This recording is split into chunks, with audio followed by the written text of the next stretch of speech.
Okay, this is Danny.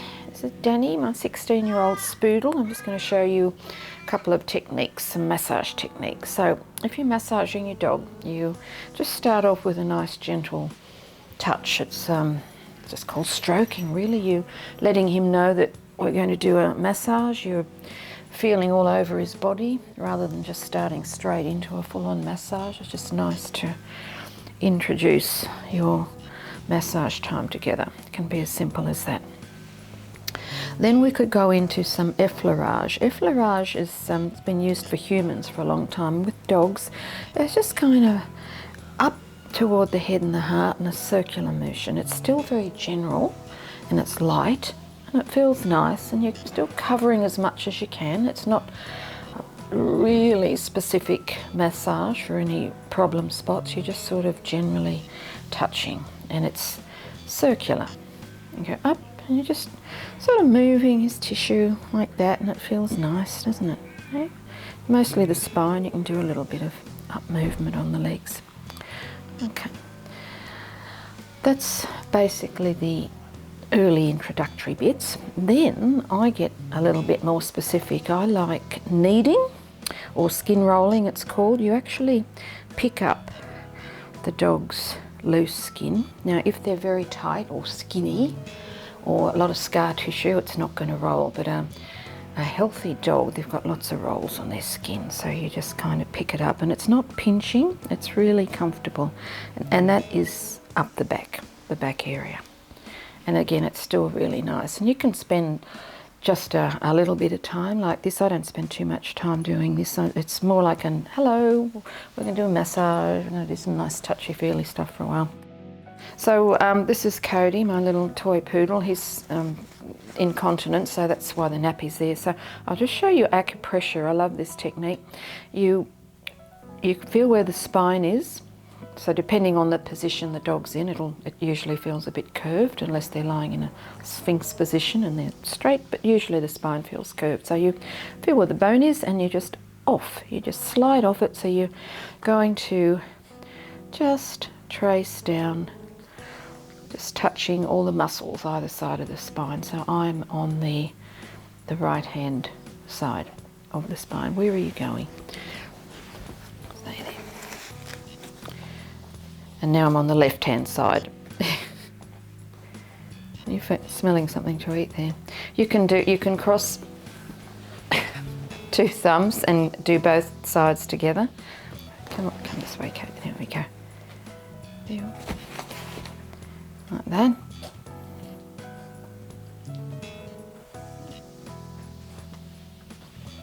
You can do one hand together, you can do fingers, you can do just pressing.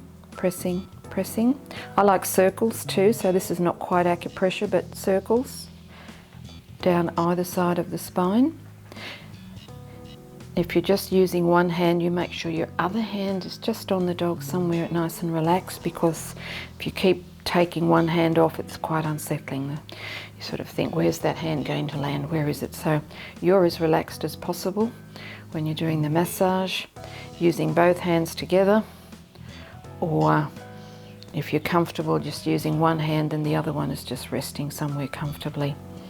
Just check with yourself, make sure you're not tense in your neck or your shoulders, and you're as relaxed as possible, because your dog feels that. Good to do a neck massage too. A lot of dogs get very tight in their neck, so you can just start off with a bit of stroking, circles down the back, just a little bit off to the side, so you get all those tight neck muscles. You come all the way down, you can feel where their shoulders start. That's sort of the base of the neck, where the neck runs into the shoulders. You can come out there a little bit. Okay.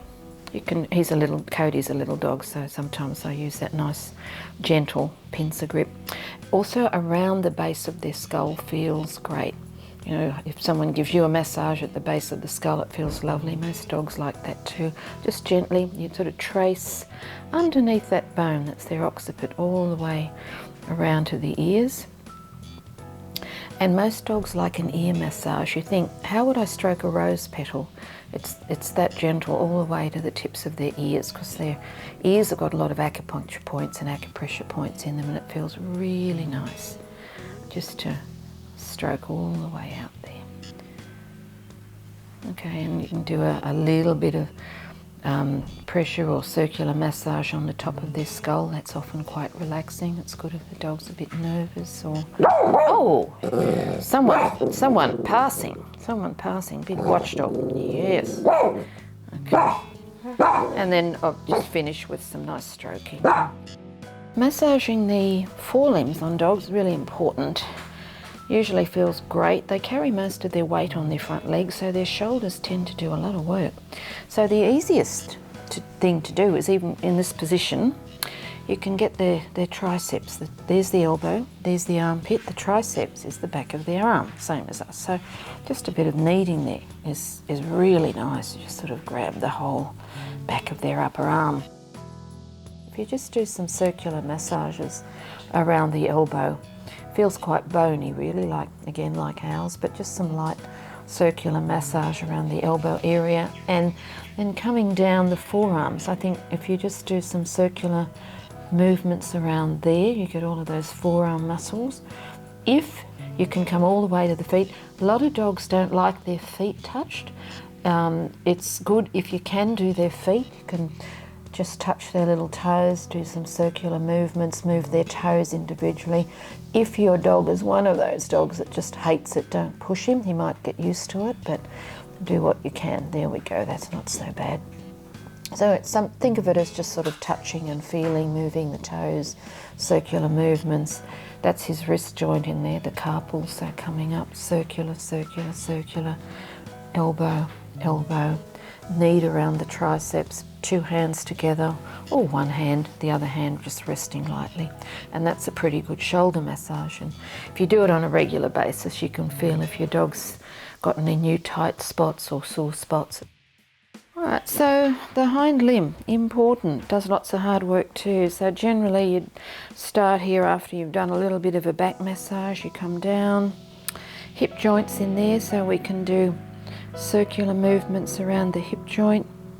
Come down onto the quads, the knee joints in there, so again just some nice circular movements over the quadricep muscle, a little bit of just pressure with the thumb, great big side leg muscles on the dog, so again circular, bit of thumb pressure, feeling.